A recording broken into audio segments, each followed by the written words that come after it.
Welcome back to the Robaer Report. It's Monday night again, 8 o'clock Eastern Standard Time. Of course, my name is Robaer. I'll be your host today for the Robaer Report.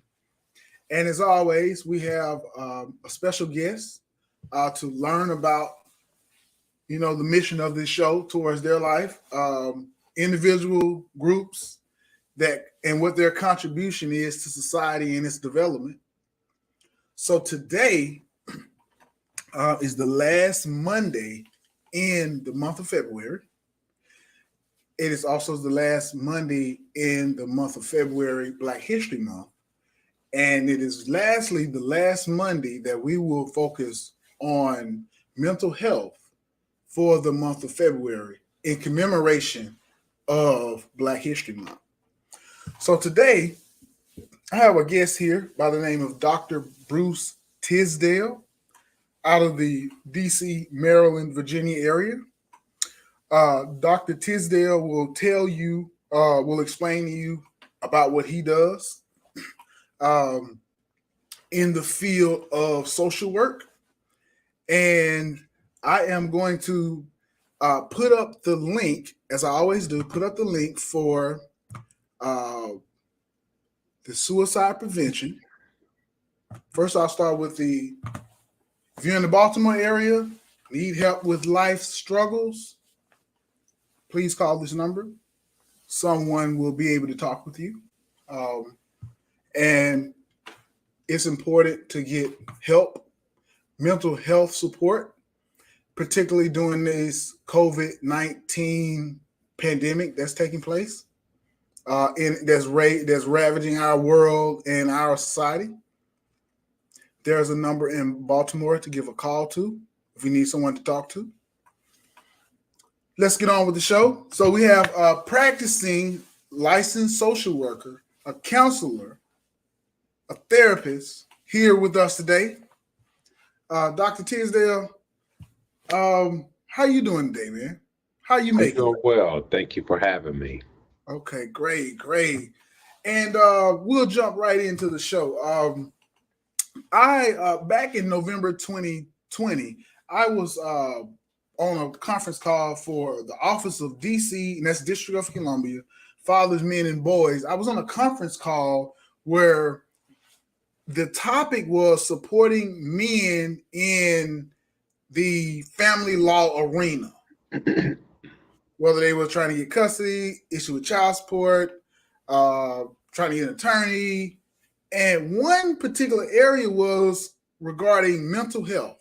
So I was saying, hey, how does this fit into this narrative that we're discussing today regarding men being supported in the family law arena?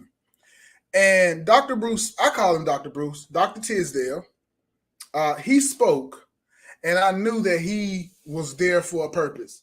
So, Dr. Tisdale, why was it important for you to be at that gathering that day in a family law setting? Just for those who have no clue about, what you do.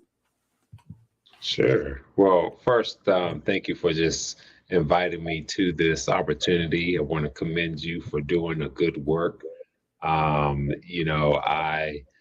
I can attest that you are a brother that has a genuine heart and desire to help and share good information with others. And this platform that you're on is doing just that. So I'm really excited about this opportunity to come and share tonight. Great. So Thank you. I guess to try to answer your question, I was invited through a colleague that I had did some shared work on over the last maybe 10 to 12 years as a case carrying social worker during that time. And so she felt, given the purpose of that particular event and my past experience, and I'm a Black male, Black social work male, that I could perhaps relate to the topic and the audience that we were hoping to address during that particular event. Okay. And with that explanation, it actually leads into another question that I had. And that question, you can call it a two-part question.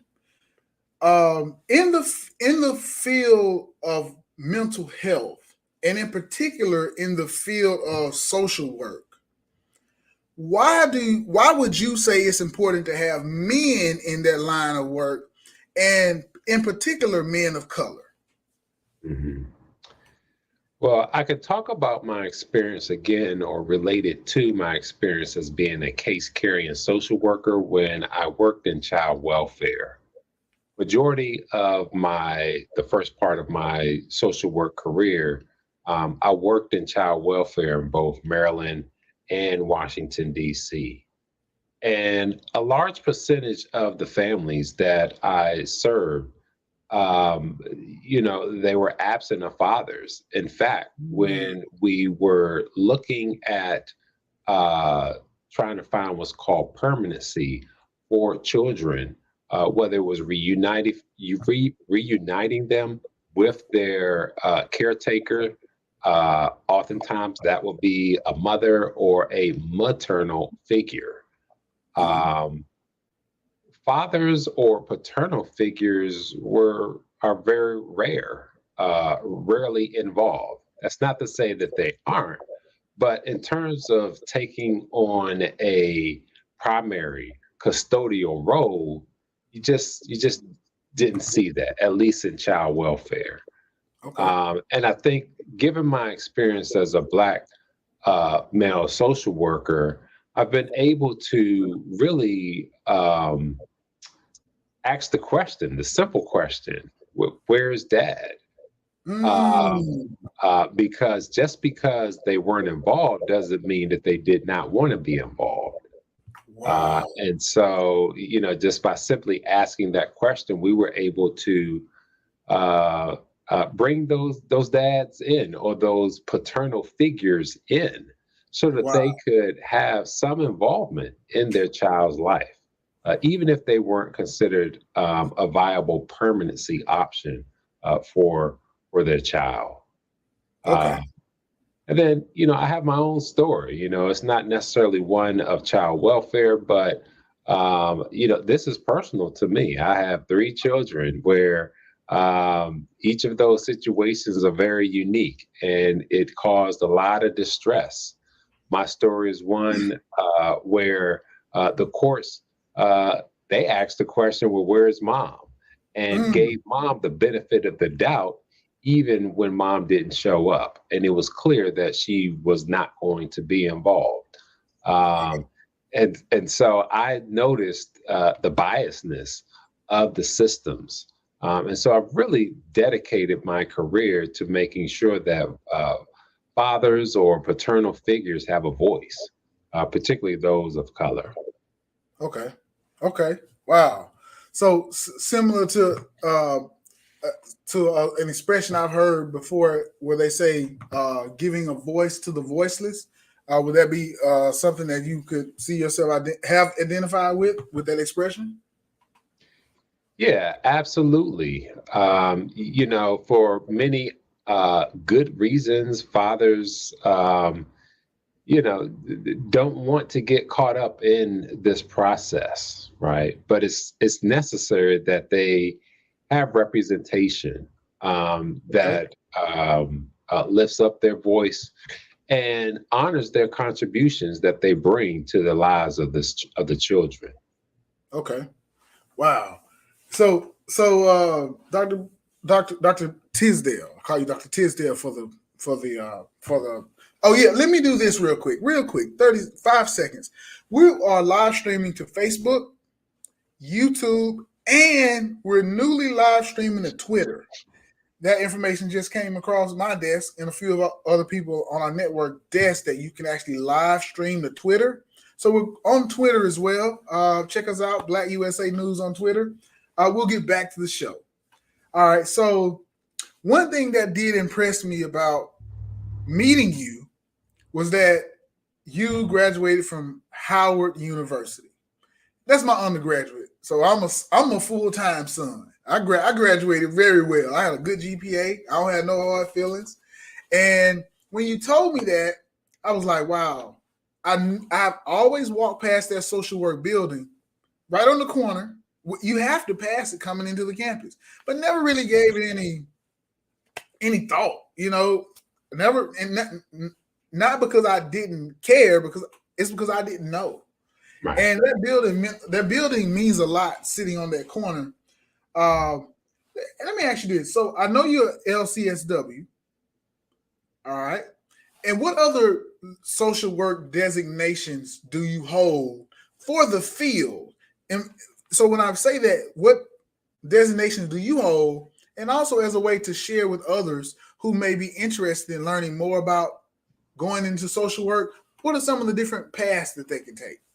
Mm-hmm. So I guess maybe let me just back it up a little bit and share what my educational journey has been and how it has landed me where I am currently. So I have an undergraduate degree from my undergraduate alma mater, Bowie State University, in psychology. I actually have a bachelor's of science from Bowie. Then from there, I've always known that I wanted to go into counseling. And so interestingly, you would think that I would have gone into counseling for my master's. But the guidance that I received in undergrad was to go the social work route. Because as a social worker, I could do all things, as we refer to it in the field, right? So case management, counseling. I think our class president at the time, was a principal of a charter program, and many other things. It wasn't as limiting as potentially a counseling degree would be. And so I went on to Howard University, where I obtained my master's in social work. From there, you have to obtain a license in order to work technically as a social worker. And so I was licensed as a licensed graduate social worker right out of grad school. I did that for a few years because it took me a few years to get my independent license clinical social work, but I got it, right? And I plan on keeping up my hours and my training, paying them hefty fees every 2 years. And so that led me directly into case carrying social work, as I shared earlier, particularly in child welfare. From there, I simultaneously started working in an outpatient mental health program as a therapist, doing house calls to children and youth, and very few adults at that time. Again, I always knew that this was the path that I wanted to go. But then I got into emergency room, doing some work there, PRN. I've worked in government on a macro level around policy development and agency organizations. And then all that time I was developing my private practice. And so in August of 2015, I officially applied for my business license and made it official, and we've been going strong. Now I have a practice now of at least 8 clinicians working alongside me, several master level interns that also have come through my program and currently working within my practice. And so Dr. Bruce, I want to stop you real quick. All right. Because you just said something that was powerful. I mean, you experience it every day. So I don't know if you realize how powerful it was, what you just said, but in 6.5 years, to August 2015, is that date correct? Correct. Tomorrow will be March 1st, 2022, and you work alongside 8 other clinicians Mhm. and you have master's degree or master's seeking students operating with you all in this field of mental health. Is that correct? That is correct. I mean, that is so powerful because that is you just said that you went down and get yourself a business license. That's very important, for the paperwork side. You already had these experiences on your academics and as well as professional. You melded or gelled the two together to create a source of income for yourself where you're actually helping the community out. Is that correct? That is correct. Yes. Wow.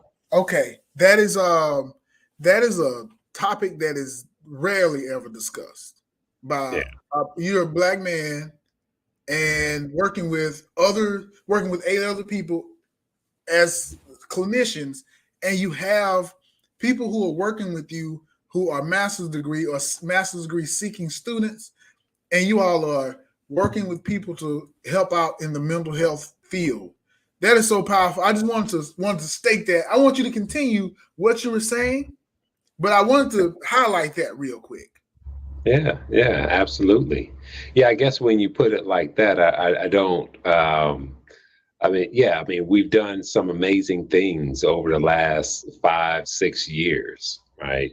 Wow. And so our focus now is really to step into our mission and our purpose, and that is to serve individuals that are reeling from the effects of childhood trauma or Okay. early adulthood trauma. Okay. Or any other life stressors that they continue to struggle with. Wow. And so we try to provide a very specific approach in our work Okay. with our, I've kind of gotten away from the young children. I still Okay. get those referrals to slip in from time to time. The referral sources know how to smooth me over, and my heart. Okay. My heart, They got you. they still get me from time to time. It's hard to say. I no longer work with children, Right. but I try to focus more on adolescents, young Okay. adults, and older adults. And tell me, you trying to graduate too, man. You trying to, build it up. That's all right. That is awesome. That is so Yeah, awesome. yeah, Dr. Bruce, that is so awesome what you're saying to my audience right now, to this audience. And once again, we're streaming on 3 platforms: Facebook, YouTube, Twitter. First week on Twitter, and we have wow. I'm blown away because you've kind of taking something whereby. So my mother, I'll start with that. My mother, I always thought my mother was a social worker, but she was never a social worker. She never said she was a social worker. She worked for a social work organization, a community social work organization, actually 2 of them in my hometown. She was a case manager and she did case manager work. But I always, growing up, thought she was a social worker. And I asked her one day, she said, "No, I never said I was a social worker. I'm a case manager." And mhm, so I thought that the work that she was doing was social work. I mean, it is, but she was just a case manager. And then when I say, I'm not limiting that, I'm just saying she was only mhm, operating as a case manager.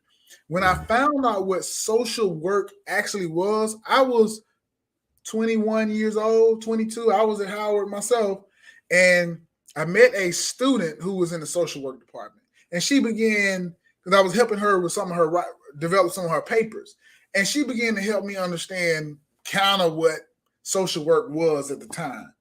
All right, she mentioned this thing called 3,000 hours of clinical supervision. All right, in your 3,000 hours, like were you able to do it like straight, or did you chop it up, have to take a few years off, come back? How did you do your 3,000 hours for those who are listening who may be wanting to go into this field? How did you manage your 3,000 hours? Right. So what you're referring to is the postgraduate level requirements towards becoming independently licensed. Uh, and so those 3,000 hours for me came very easily because I Okay. was working 2, sometimes 3 different jobs. Wow. And so my clinical hours, direct clinical hours, added up in just a little less than 2 years. My Wow. challenge was passing the clinical exam, right? Okay. I never realized that I had such anxiety until it came to that exam. Wow. So it took me a little time to find the recipe to get past it. But like I said, once I did, that was it. Okay. Okay. That's important that you brought that up about the test because how can I say this? It can be you can receive literature about the field and you can also receive literature about going to certain schools and getting your degree. But when it comes time to taking that big test that you have to take to be proven in the field, sometimes all of that work that we've done, it doesn't measure up because we can't pass that test on the first time, second time. And I'm sure some people are taking it three, 4, and 5 times. Mhm. So to hear that you can openly say that you had a difficulty surrounding that test, I appreciate that, and I'm sure this audience does as well because you're opening them up to some of an issue that they could face in attempting to attain the LCSW status. So Yeah. I appreciate that. I have another question for you. So when you have consultations with your clients or you're doing your work, I'm sure you since you work with 8 other clinicians and you have other staff, I'm sure that you talk to a lot of people during the week. And when I say people, I mean clients. And with so many clients, how do you manage in regards to self-care? How do you manage to keep going when you have a 9 to 9:50, and then a 10 o'clock to 10:50, and then a 10:50 to 11 o'clock? How do you juggle? How do you manage that time? How do you take care of yourself when Mhm. you have if you have that type of schedule that you work with? Mhm.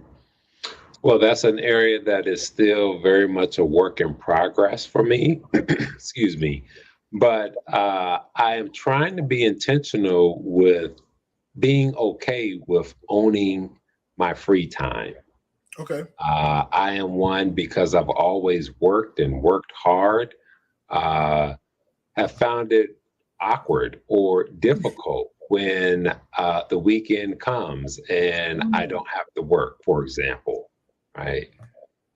Or if there is an hour in my schedule and I have no clients, no other paperwork to do, just Hmm. leaning into that time and appreciating it. That is still Okay. something that I find myself trying to be okay with. Some days I am, and other days not so much. Okay. But I, other than that, I am very regimented with my schedule. So, for example, I get up every morning at 3:10 a.m. and do Okay. at least a 10 mile run or workout, 10-mile workout of some sort. And that takes me, a good part of 2, maybe sometimes 3 hours if I lift weights. I'll get my meditation and scriptures in after that. Make sure I eat my breakfast, take Wow. my vitamins, right? I don't take calls or texts first thing in the morning because I just feels that kind of sets my day in a direction that's not very helpful for me. Okay. Uh, and then I just try to own my time throughout the day and be okay with saying no. Okay. Again, that's still an area that I'm working on, but I'm being more cognizant and intentional about it every day. Okay. Okay, okay, okay. Wow. So you have an entire regimen set up starting at 3:10 in the morning towards building for your day so that you will be able to be operate at your highest capacity for your clients and for your coworkers. Is that correct? That's correct. Yes. Dr. Tisdale, it looks as if you really have a heart for your field. I mean, because you're taking the necessary steps to take care of yourself, and because you're strong, you're able to take care of your clients and your coworkers and your family that you have. So, man, you have come and dropped some real, in just a few short moments, you've dropped some real jewels on our audience, because it's not every day that a person gets a chance or even seeks out to listen to a social worker or anybody in particular in the field of mental health outside of that specific practice, or going to their office, or to see them for whatever, for any of various reasons. But just to listen to someone who's a professional in the field explain with such clarity, I think this is a real gift to our audience.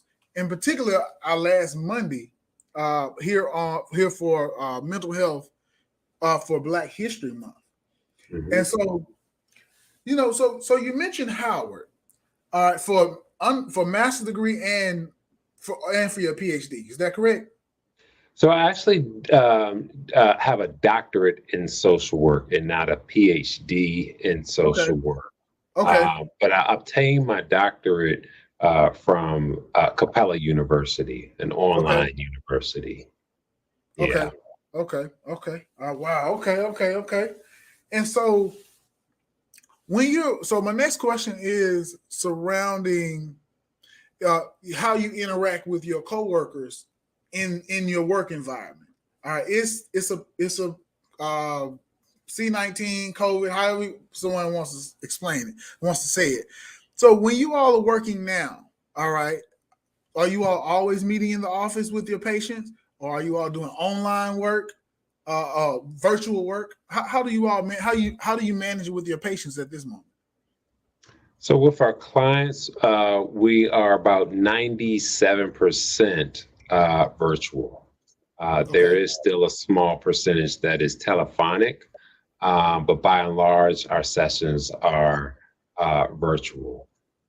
We do have maybe about 3 clients that have requested to come in the office based on comfort level of myself and the other clinicians.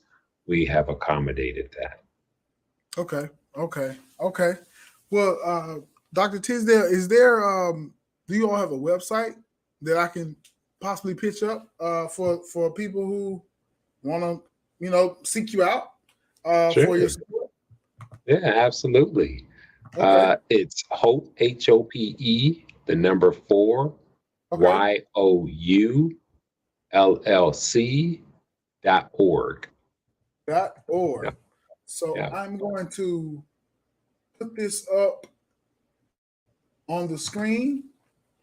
I'm also going to write in any information that you're comfortable sharing with me into the chat, so that people can reach out to you. If you have any information that you would like for me to put into chat, I can do at this moment. Okay. Or they can just call me directly. One of the parts of our mission is to offer convenient access to mental health treatment. We don't want we want to try to remove any barriers that may exist for someone. Okay. Sometimes particularly people of color who may have been thinking about reaching out for help at some point, and we feel like, well, this isn't the best time, it's late at night. If you text me, I will respond. That is a cell phone number that you see there. If you shoot an email, you will get a response. So there's more than one way to reach out, is my point. Okay. Wow. So for those in the audience, this is a brilliant website. It has contact information at the top as well as bottom. You can find hopeforyoullc.org on Facebook, looks like this is Twitter and Instagram. Facebook, Twitter, and Instagram. They also have on here the hours that the office is available, as well as they may be open on weekends by appointment only. This is awesome. At the top, you can submit your referral for your interest in working with this office. And in the middle of the page, near the bottom, they have a services tab. I would suggest for those who may be looking for some support or looking for a consultation, looking for a new home, if you can call it that, www.hopeforullc.org. Looks like a great opportunity for anyone seeking support. As I say, I heard Dr. Tisdale speak at an event, a virtual event, about a year and a half ago. Was really impressed, thought about it for a while, and when I got this show, I said, one person I am going to bring on to talk for today, as well as for the near future, is Dr. Tisdale. So thank you so much, Dr. Tisdale, for coming and sharing with us today about your experience in the field of social work. I know you say you get up at 3:10, so you up in a few minutes. So hopefully we didn't carry you too long. Lastly, go ahead. No, it's been a pleasure. Thank you again for the opportunity. All right. And before we leave, I will say welcome. Thank you to Be More News. Let me see, get it right. We had an award ceremony this past Wednesday in Baltimore at Collins. I was awarded one of the Joe Mann's Black Wall Street Awards. For those of you who are viewers of this show, the Robaer Report, I want to thank you all for viewing because someone called me and said that, hey, you have won an award. And I showed up, and for sure, my name was on the plaque. So thank you so much.